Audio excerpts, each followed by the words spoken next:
Ini adalah Toyota Prius dan ini adalah mobil yang terkenal banget di dunia. Kenapa? Nah, ini kalau kita nyalain, sama sekali nggak ada suaranya. Itu soalnya ini adalah mobil hybrid. Dan si Prius ini adalah salah satu mobil hybrid yang diproduksi massal dalam jumlah besar banget di dunia. Jadi dia emang benar-benar terkenal banget sebagai sebuah mobil hybrid. Bahkan kalau misalnya kalian ngomong mobil hybrid ke orang, itu biasanya orang-orang langsung familiar sama Prius ya. Nah, kita baru aja ngetes lengkap si Prius ini, dan buat detailnya simak di review lengkap 10 hal yang perlu kalian ketahui tentang Toyota Prius Hybrid.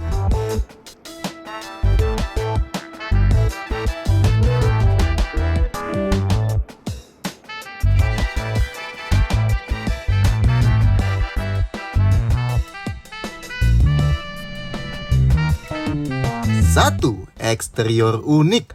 Sebelum mulai bahas hybrid-hybridan, kita harus bahas dulu bagian yang paling kelihatan dari Prius ini, eksteriornya. Prius generasi keempat yang kalian lihat ini sebenarnya udah keluar di Jepang dan global dari tahun 2015. Dan Prius ini juga jadi awal-awal Toyota mulai main berani di desainnya. So, bentuknya emang cenderung unik lah ya. Mungkin kalian ada yang bilang keren banget atau jelek banget. Yang jelas, nggak biasa buat dilihat. Dan sama kayak sebelumnya, Prius tetap pakai model liftback alias jendela belakang ikut keangkat pas buka bagasi. Tapi bentuk overallnya sekarang emang ke sedan-sedanan karena atap dan kaca belakang yang lebih menukik dibanding generasi sebelumnya.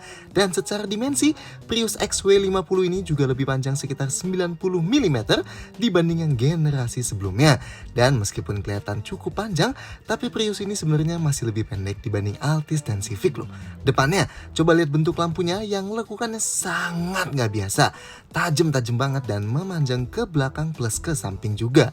Dan kalau sekarang pada bikin grill gede-gede banget, well di Prius ini justru kecil banget grillnya. Tapi nggak salah sih, karena koefisien drag Prius ini luar biasa rendah, cuma 0,24 aja. Sahabatnya angin nih ya si Prius. Dan kayak Toyota hybrid lainnya, emblemnya ada biru-birunya. Lampu depannya keren nih, DRL LED 2 titik yang di paling bawah, lampu kecilnya LED di atas yang kayak bumerang, lampu besar dan jauhnya proyektor by LED, lampu seinnya sayang masih halogen tapi fog lampnya udah LED.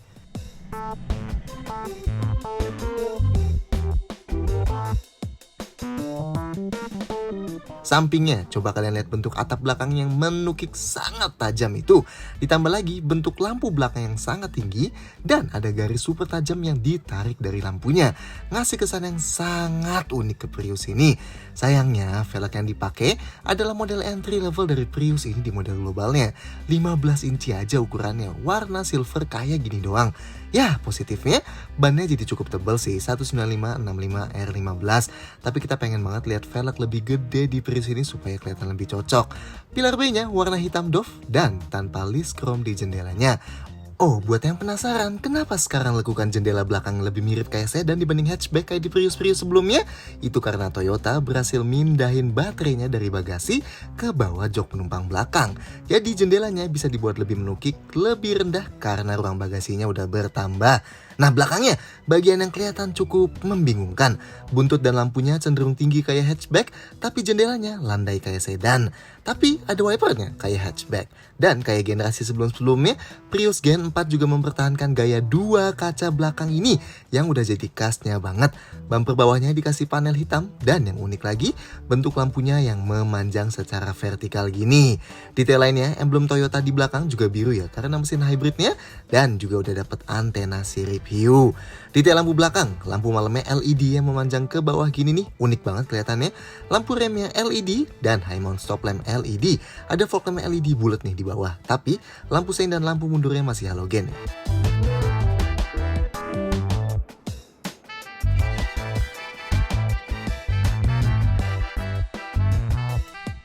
Oh, yang kalian lihat ini adalah Prius model pre-facelift yang tahun 2019 tampang depannya udah di facelift jadi kayak gini, sedangkan belakangnya juga di facelift jadi kayak gini.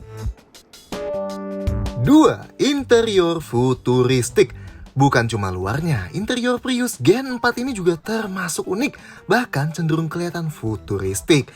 Desainnya seakan kayak kokpit yang meluk penumpang karena bentuk dashboardnya yang melingkar dan nyambung langsung dari dashboard sama door trimnya. Dan sama kayak Prius setiap generasi sebelumnya juga, setiap instrumen clusternya ada di tengah. Jadi ngasih pandangan yang lebih lega buat driver dan penumpang depannya. Kualitas bahan juga termasuk oke nih. Dashboard yang paling ujung emang plastik keras, tapi toh jangan disentuh juga kan. Yang bagian depan sini soft touch nih. Door trim depannya juga bentuknya termasuk berlekuk-lekuk dan bahannya paling atas soft touch, bawahnya empuk juga tapi bahannya agak beda. Yang paling bawah baru deh plastik keras. Kalau yang pintu belakang paling atasnya nggak ada soft touchnya ya, dan nggak ada piano blacknya di tombol buat buka jendelanya. Sedangkan setirnya udah dilapis kulit. Begitu juga joknya nih, udah dilapisin kulit yang pakai warna hitam kayak gini. Oh, dan kita suka nih model jok yang di depan karena pakai yang tinggi kayak gini dan lekukannya banyak banget. Jadi kelihatan kayak lebih mahal joknya. Di dashboardnya ada panel piano black yang gede banget dan nyambung langsung ke panel head unitnya. Dan di depan konsol tengahnya juga ada nih piano black yang gede banget kayak gini. Keren, tapi sayangnya rentan lecet gitu. Tapi lebih unik lagi beberapa sentuhan ini, kayak misalnya di ventilasi AC-nya di bagian chrome-nya ada tulisan Prius kayak gini. Personal banget sih buat sebuah mobil reguler gini ya. Tombol start stopnya juga warna biru karena hybridnya itu. Dan paling unik buat ganti giginya, selain warna biru ini, dia juga pakai stick yang super kecil yang sekilas kelihatannya aneh. Dan cara operasinya juga nggak biasa loh. Buat masukin ke D, geser ke kanan terus ke bawah. Buat masukin ke B, ke bawahin sekali. Buat masukin ke R, geser ke kanan terus ke atas. Dan buat pindahin ke neutral, di ke kananin dan kalian tahan sekitar 1 detik. Dan buat masukin ke P, klik tombol yang di sebelah kanan itu. Kalau kalian bingung malam-malam ngeliatin ya, tenang, grafis cara operasi ini selalu ada di MID kok. Jadi pas kalian pindahin gigi, cukup lihat tengah aja. Detail lainnya, rem parkirnya pakai model yang injek di kaki nih. Lampu kabinnya di depan ada 2, halogen ya. Tapi karena covernya diburemin kayak gini, jadi kelihatan cukup bagus. Sedangkan di belakang ada 1 lagi. Pegangan tangan di plafon depan ada buat penumpang depan dan buat driver juga. Sedangkan yang belakang, kiri dan kanan sama-sama ada tambahan gantungan bajunya. Di belakang sayangnya nggak ada ventilasi AC tambahan ya. Sedangkan sun visornya sayangnya nggak ada card holdernya nih yang kanan. Tapi dua-duanya ada kaca yang bisa ditutup buka dan ada lampu halogennya. Dan yang keren, semua tombol udah dikasih backlight warna biru gini nih. Dari tombol buka jendela dan tombol atur spion, tombol traction control dan yang di sekitarnya, tombol di setir, tombol-tombol yang ada di tengah sini, dan bahkan tombol buat nyalain lampu yang di atas aja ada backlightnya loh. Oh, dan di atas ini ada ambient lighting mini warna putih ya, yang nyinarin warna putih ke bawah. Plus, tiap kali kita masukin transmisi ke P, ada lampu LED yang nyinarin bagian kolong kaki depan. Dan ini bakal mati lagi begitu kita masukin gigi. Nice! Nah, rasa duduk di dalamnya, pintu depannya termasuk berat dan bukanya juga lebar. Nah, napak ke dalamnya termasuk rendah nih ya. Dan pas udah duduk di dalam, juga joknya termasuk rendah nih buat sebuah Toyota. Tepatnya turun 59 mm posisi duduknya dibanding di Prius sebelumnya, karena platform TNGA barunya ini. Tapi visibilitas keluar termasuk bagus banget, terutama buat ngeliat ke depannya karena kacanya yang luar biasa besar dan jauh ini, jadi berasa luas banget. Nice. Pengaturan jok driver yang manual, ada slide, recline, dan ada pengaturan ketinggiannya. Plus, buat driver ada tambahan pengaturan lumbar elektrik 2 arah. Sedangkan yang penumpang depan cuma ada slide dan recline aja. Headrestnya cuma bisa naik turun, nggak bisa dimaju mundurin. Tapi posisinya udah termasuk ergonomis ya buat nyetir sambil sandaran, kepala kita nggak usah ngedanga. Buat sandaran tangan di tengah, konsol tengahnya udah termasuk tinggi dan panjang banget nih buat sandaran tangannya. Dan udah dilapis kulit juga, jadi empuk. Dan karena ini panjang, jadi kita bisa sandarin tangan sambil nyetir kayak gini. Yang di pintu, sandaran tangannya udah dilapis kulit juga, jadi empuk juga. Seatbeltnya bisa dinaik turunin dan ruang kepalanya juga berasa luas banget. Termasuk sangat gak biasa buat sebuah sedan atau liftback kayak gini. Setirnya bisa tilt dan teleskopik, meskipun teleskopiknya gak termasuk jauh, tapi nice lah. Sedangkan buat sandaran kaki kirinya udah dikasih gundukan dan pad kayak gini nih. Nice, sekarang kita ke belakang. Pintu belakangnya masih termasuk berat dan buat sudut bukaannya juga termasuk lebar. Nah, tapi karena atapnya nekuk banget kayak gini, jadi kepala kita jelas harus nunduk ya pas masuk ke dalam biar nggak kejedot. Nah, karena baterainya Prius ini sekarang pindah ke bawah jok belakang sini, jadi enaknya ngebuat dudukan joknya jadi agak tinggi. Dan ini ngebuat lekukan kaki kita jadi pas sama sudut paha orang dewasa. Jadi ketopang sempurna nih paha kita. Nice. Ruang kakinya termasuk sangat lega, mantap. Dan karena posisi di belakang sini termasuk tinggi, jadi kita dapat feel yang lega ya. Cuman emang jendelanya termasuk tinggi nih, karena bentuk door trim belakangnya yang menanjak di bagian belakangnya. Jadi kalau anak kecil mungkin berasa agak tenggelam ya duduk di belakang sini. Ruang kepalanya nggak banyak sisanya, meskipun ada cekokannya ya di langit-langitnya. Tapi minimal belum mentok lah kepala kita. Sudut sandarannya fix nih, nggak bisa diubah-ubah. Termasuk pas lah, nggak terlalu rebah dan juga nggak terlalu tegak. Ada headrest adjustable ya di ketiga sisinya. Nice. Buat sandaran tangan, di pintunya udah dilapis kulit juga kayak di depan. Nah, kalau mau duduk bertiga, napak ke tengah sini harus agak ngelipet dulu kakinya. Soalnya konsol tengahnya terlalu mundur. Di tengah, lantainya juga ada gundukannya, jadi kaki kita harus ke kiri kanannya ya. Dudukan di bawahnya lebih tinggi dibanding di kiri kanannya juga. Sedangkan belakangnya termasuk keras banget. Tapi dia ada headrest adjustable-nya. Ruang kepalanya lebih pas-pasan lagi sih. Dan seatbelt-nya untungnya 3 titik ya di tengah sini. Tapi emang lebih enak kalau kita duduk di pinggir, karena yang di tengah ini bisa dijadiin armrest lipat. 3. Fungsi layar. Nah, kalau kalian pertama kali naik dan nyalain si Prius ini, layarnya ada banyak nih. Ada yang di tengah atas sini, ada yang di head unit, dan bahkan ada yang ngambang-ngambang di kaca. So, masing-masing fungsinya apa? Oke, instrumen cluster yang di tengah ini kita jelasin dulu yang bagian apa buat apa. Yang di ujung kanan dan sebelahnya itu adalah layar LCD full color. Nah, kalau speedometer, status hybrid, dan semua info mobil dilihat dari dua layar itu ya. Yang sebelah kirinya lagi itu indikator gigi dan petunjuk arah pindahin giginya. Sebelahnya lagi ada jam dan sebelahnya lagi indikator tiap sensor mobilnya. Nah, yang kedua layar tadi, yang kiri ada indikator pintu individual dan pas dinyalain, tada, ada animasi gini nih yang seakan Priusnya pindah dari layar kanan ke kiri. By default, yang kanan isinya indikator bensin, speedometer, temperatur, konsumsi BBM real time, konsumsi BBM rata-rata, trip meter A, dan info yang di kanan bawah sini bisa diganti pakai tombol trip di setir ini. Trip A, trip B, trip meter khusus, dan sisa jarak berkendara. Nah, kalau pakai tombol setir yang sebelah kanan, kita kontrol layar yang di kiri. By default, yang ditunjukin status hybrid mobilnya. Ini bisa kita ganti loh. Indikator skor se-eco apa nyetir kita, rekor konsumsi BBM kita, detail perjalanan kita dengan seberapa persen rasio elektriknya nyala, dan seberapa banyak uang yang berhasil kita hemat dari gaya nyetir, plus catatan konsumsi kita per harinya. Bisa diganti jadi layar media juga, jadi layar climate control juga, buat ngelihat AC-nya, dan bahkan bisa kita atur juga dari sini, termasuk buat ngubah AC fokusnya ke driver atau ke semua penumpang. Nah, ini layar buat fitur safety aktif, tapi di sini nggak kepake ya, karena nggak ada fitur safety sense-nya. Ada layar warning dan settingsnya yang unik, bisa ngubah layar nih jadi yang complicated kayak tadi atau simple cuma kelihatan speedometer doang.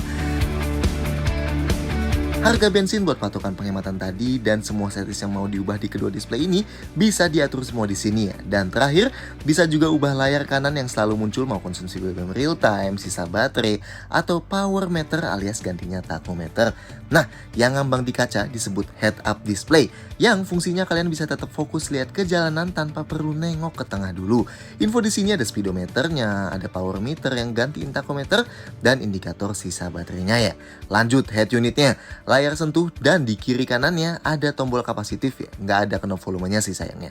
Interface-nya kayak dibagi-bagi gini nih, ada sisi yang fokus ke audionya, ada yang ke bluetooth telefoninya yang lagi disambungin, dan ada juga yang fokus ke status sistem hybridnya. Dan ini bisa kita ubah-ubah ya tampilan depannya apa yang mau dilihatin. Head unit ini bisa ngeplay media dari CD, Bluetooth, USB, dan aux. Sayangnya belum ada Apple CarPlay dan Android Auto nih. Nah, layar status hybrid yang bisa dicek termasuk detail banget.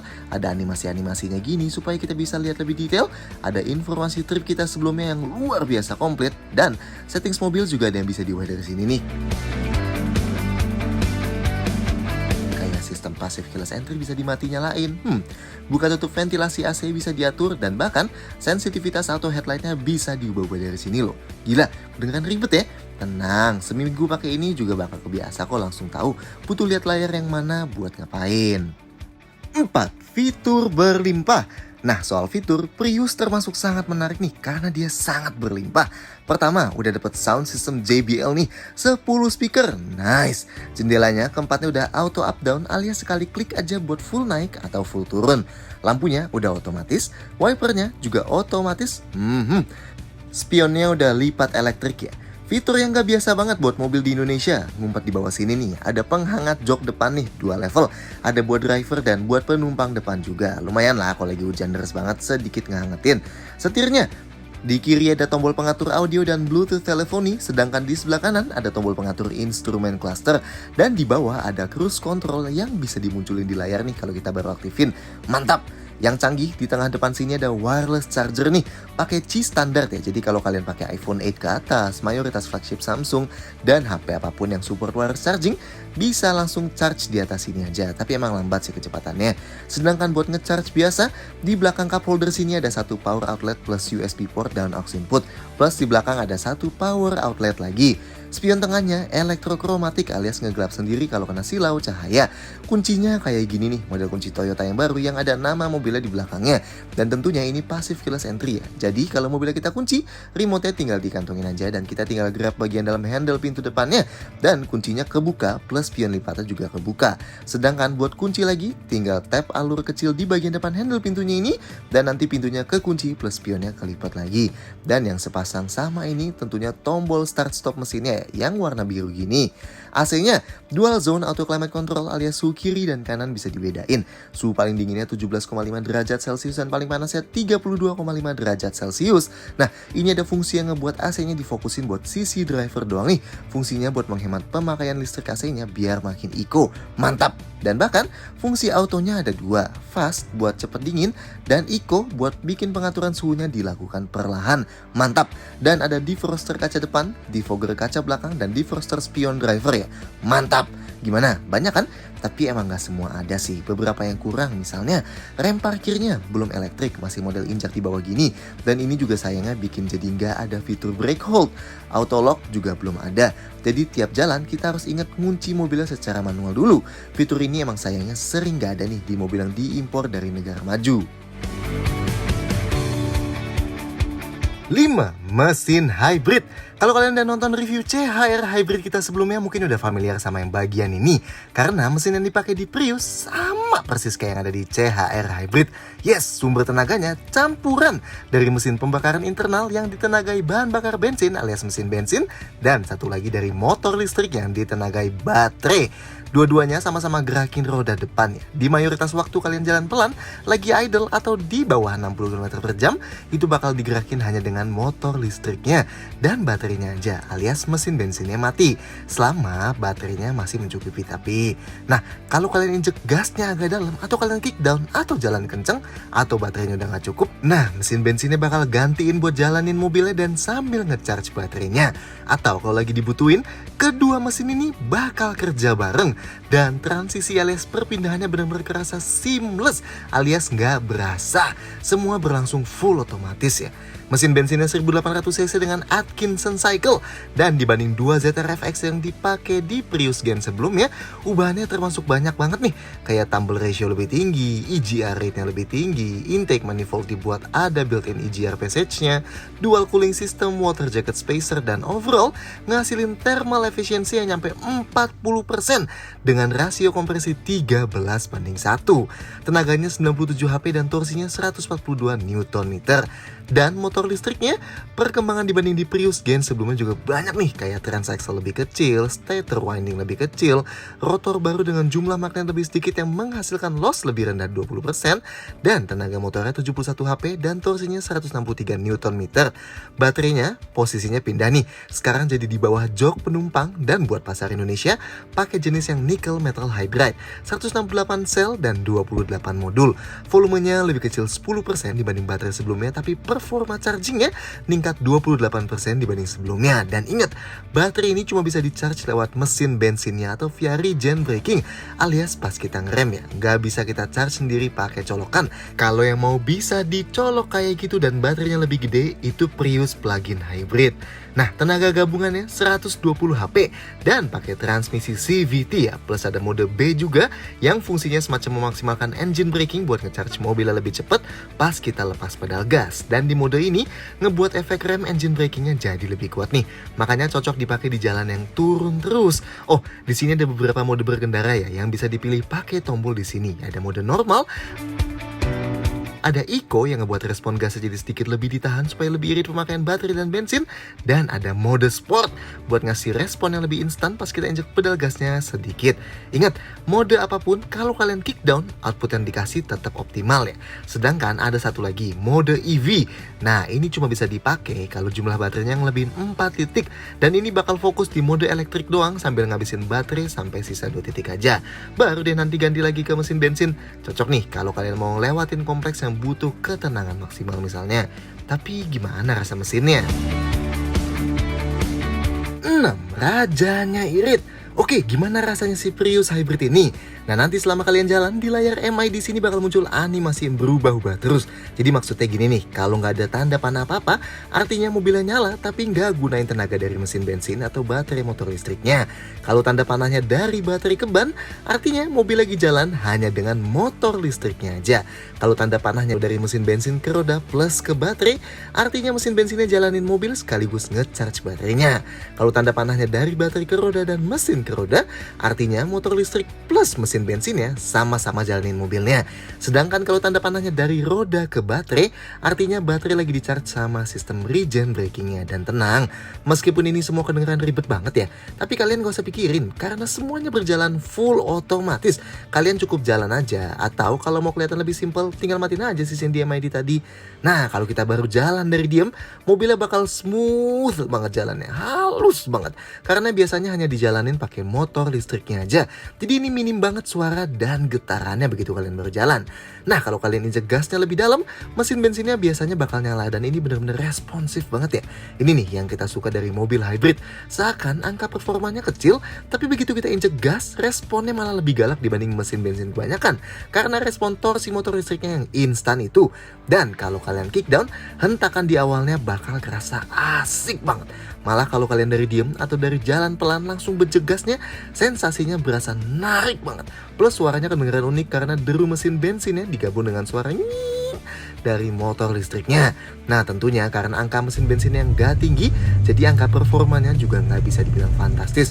0-100 km per jam sekitar 11 detikan. Masih lebih lambat dibanding CHR Hybrid yang mungkin karena dimensi Prius ini lebih besar ya. Oh iya, catatan, meskipun dia ada stability controlnya, tapi kalau lagi di hujan deras, kalian tetap harus hati-hati, usahain supaya gak kick down terus-terusan. Karena torsi instan dari motor listriknya itu yang bisa bikin bannya spin dengan sangat mudah. So, hati-hati ya. Nah, tapi pakai mobil hybrid gini emang bukan soal angka akselerasinya, tapi karakternya itu loh yang luar biasa cocok dipakai di jalanan sini. Kalau lagi jalan pelan tenang banget, kalau mau kencang dikit, injek gas lebih dalam langsung galak tarikannya. Kalau mau overtake, kick down langsung dapat sensasi kencangnya. Dan semua ini sambil tetap ngasilin konsumsi hybrid yang mega fantastis. Hasil tes rute kombinasi kita selama 200 km ngasilin angka konsumsi 22 km per liter. Mirip sih sama CHR hybrid. Dan angka ini sangat-sangat fantastis. Nah, karena Prius dapat sentuhan khusus hybrid yang nggak didapat di CHR atau Altis, jadi konsumsi pas kita coba di jalan tol lebih irit lagi nih, nyampe 40 km per liter. Gila, sama Honda PCX atau Yamaha NMAX aja nggak beda jauh itu kali ya. Ini soalnya Prius dapat hal kayak grill shutter atau underbody yang rata. Dan ini ngasilin koefisien drag super rendah 0,24 aja. Dan ini ngebuat dia jadi sahabatnya angin. Dan ini efeknya berasa banget pas lagi jalan kenceng, misalnya di jalan tol gitu. Jadi kalian bayangin aja, dengan tangki full 43 liter, secara teori bisa nih bolak-balik Jakarta-Surabaya lewat tol dengan total 1.600 km. Oh, catatan buat kalian yang belum pernah pakai mobil hybrid sebelumnya, mungkin agak bingung rasa pedal remnya agak aneh gitu ya, alias agak membal-membal. Nah, itu karena remnya ada regenerative braking, alias Ada proses mengkonversi daya kinetik pas kita ngerem jadi daya elektrik buat ngecharge baterainya. Jadi semakin banyak kalian ngerem, semakin cepat juga ngisi ulang baterainya. Oh, dan catatan juga, baterainya emang jarang bisa keisi sampai full gitu di indikator. Bahkan kalau kalian jalan di tol terus pun biasanya dia sisain 2-3 bar terakhir tetap dikosongin gitu. Nah, ini buat jaga-jaga supaya tetap bisa diisi via regen braking. Jadi tenang aja, normal kok kalau indikator baterainya nggak full-full. 7. Kurang Toyota Safety Sense. Sebenarnya fitur safety-nya Prius ini udah termasuk jempolan, tapi sayang aja fitur Toyota Safety Sense atau safety aktifnya kayak rem otomatis, lane keeping, adaptive cruise, dan bahkan blind spot monitoring gak ada yang dibawa ke sini. Ya, tapi minimal fitur keselamatan pasifnya tergolong komplit lah. Airbagnya ada 7, depan 2, jok depan 2, airbag pilar yang memanjang, dan ada juga buat airbag lutut driver. Rem depan cakram ventilasi dan rem belakangnya cakram. Sistem remnya jelas komplit lah ya, ABS, CBD, brake assist, dan tentunya ada stability control juga. Penting nih di mobil hybrid yang torsinya gede banget di awal. Dan hill start assist juga yang nahan rem sebentar pas berhenti di tanjakan buat ngasih waktu pindah kaki dari pedal rem ke pedal gas. Sensor parkir sayangnya sama sekali nggak ada nih. Tapi udah dapat kamera mundur nih, dan kamera mundurnya yang dinamis ya, alias yang garisnya ikut belok pas kita belokin setirnya. Jok belakang tentunya ada titik ISOFIX buat dudukan jok bayi, dan di MID ada indikator airbag penumpang nih yang bisa kalian matiin ya airbag penumpangnya pakai kunci yang slotnya ada di ujung kiri dashboard. Dan di MID sini juga ada indikator seatbelt full buat kelima jok termasuk penumpang belakang. Oke lah. 8. Bagasi dan storage. Bagasinya Prius sudah nyambung sama sistem smart key-nya. Jadi kalau mobilnya kekunci, ini kuncinya tinggal kita kantongin aja. Deketin mobilnya dan klik tombol di bagasinya yang sebelah kiri alias yang lebih panjang ya tombolnya.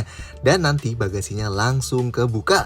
Nah, kayak sebelum-sebelumnya nih, Prius bentuknya liftback ya. Jadi, kacanya ikut keangkat kayak gini pas pintu bagasinya kita angkat.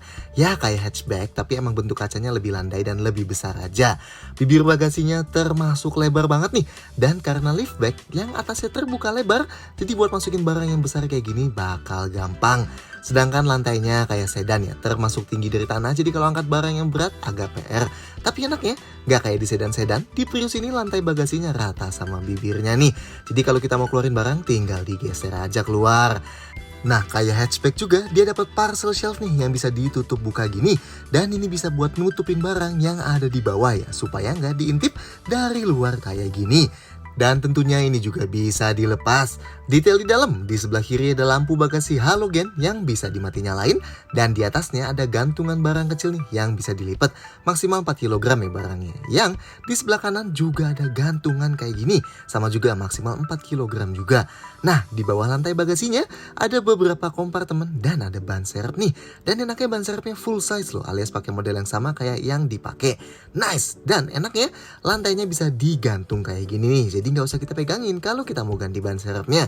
Mantap! Oke, tes koper. Kalau koper ukuran cabin size kayak gini, kalau ditidurin bisa kita taruh mau kayak gimana aja. Sedangkan kalau diberdirin vertikal, bisanya diberdirin di bagian ujung yang nempel sama jok belakangnya. Karena atapnya lebih tinggi ya. Kalau digeser ke ujung belakang, jadi nggak bisa ditutup gini. Kalau koper raksasa kayak gini, bisa kita tidurin horizontal dan vertikal kayak gini. Tapi kalau diberdirin horizontal gini, udah nggak cukup ya. Berdiri gini juga apalagi udah nggak bisa lah. Kecuali kalau kita berdiriin horizontal gini dan kita tempelin sama joknya. Nah, kalau masukin 2 koper, sisa ruangnya masih termasuk banyak kayak gini. Nah, kalau buat luasin kapasitas bagasinya, jok belakangnya bisa dilipat ya pakai konfigurasi 40/60, pakai tuas di ujung sini nih. Nah, jadi kalau kita lipat yang kiri, nanti kita bisa masukin barang yang panjang plus tetap bisa duduk 2 orang di belakang. Nah, kalau dua-duanya dilipat, lantainya bakal super rata. Jadi buat masukin barang ke depan, tinggal didorong aja. Buat tutupnya udah disediain handle. Dan buat kunci lagi tinggal klik tombol kecil yang di sebelah kanan. Dan ini sisa storage di dalam kabin.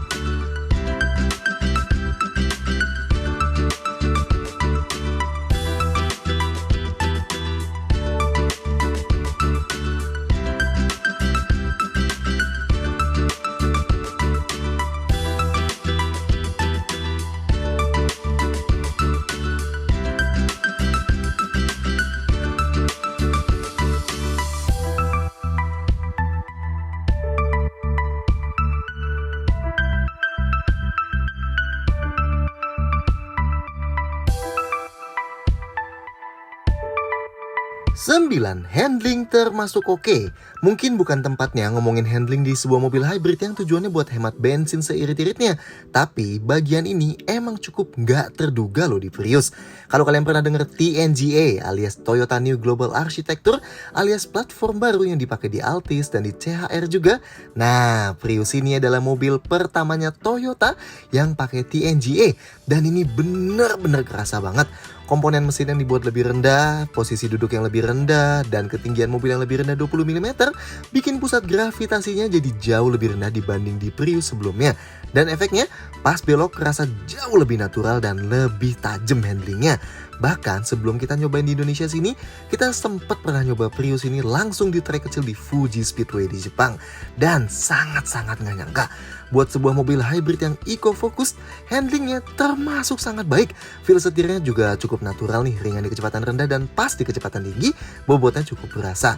Dan ditambah platform yang lebih rigid 60% dibanding Prius sebelumnya, body rollnya juga jauh lebih berkurang.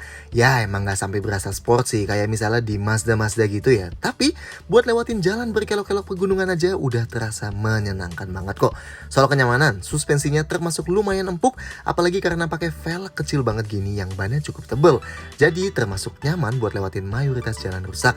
Nah tapi kayak mobil-mobil rigid kekinian, jedukan bandingannya masih cukup berasa kalau kena lubang. Nah tapi enak ya, karena suspensi belakangnya independen alias double wishbone di sini. Jadi pas lewatin jalan rusak, gerakan kaki-kakinya nggak bikin yang di dalam goyang-goyang kiri kanan.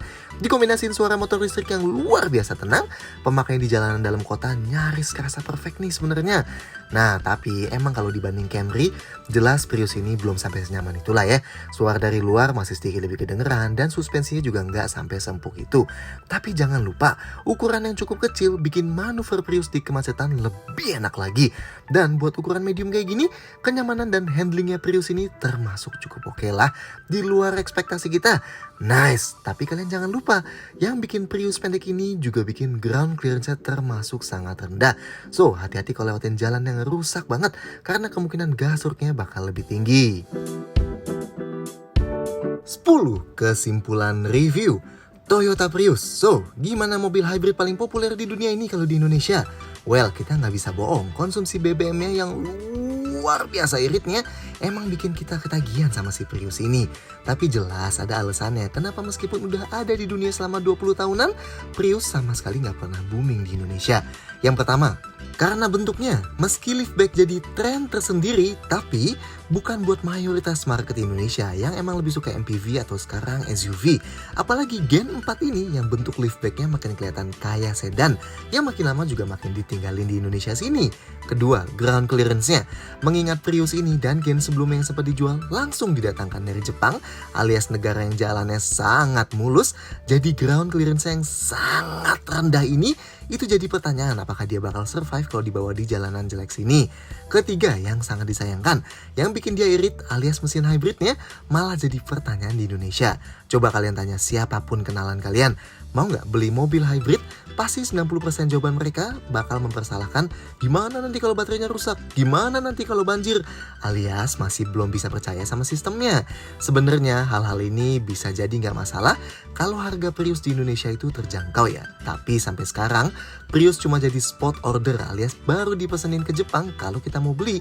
Dan kalau harga di sini di atas 700 juta alias hampir 2 kali lipat harga Prius kayak di Jepang dan Amerika, well, yang mau coba-coba hybrid malah mendingan beli Camry hybrid sekalian kan ya. Tapi karena alasan itu juga, Toyota Indonesia sekarang masukin mesin hybrid yang sama persis ke CHR dan Altis dengan harga yang jauh lebih masuk akal, alias mirip dengan harga versi bensinnya dan jadi salah satu hybrid termurah di Indonesia. So, Prius mungkin boleh aja nggak populer di sini, tapi teknologi hybrid yang dimulai dan disempurnakannya di Prius itu dari 20 tahun lalu jadi cikal bakal mobil-mobil hybrid lain yang Toyota jual di Indonesia sekarang. So, gimana menurut kalian soal Toyota Prius Hybrid ini? Silahkan sampaikan komentar kalian di bawah, klik like, dan jangan lupa subscribe ke channel YouTube Carbon Dishes supaya nggak ketinggalan video-video kayak gini lainnya. See you next time!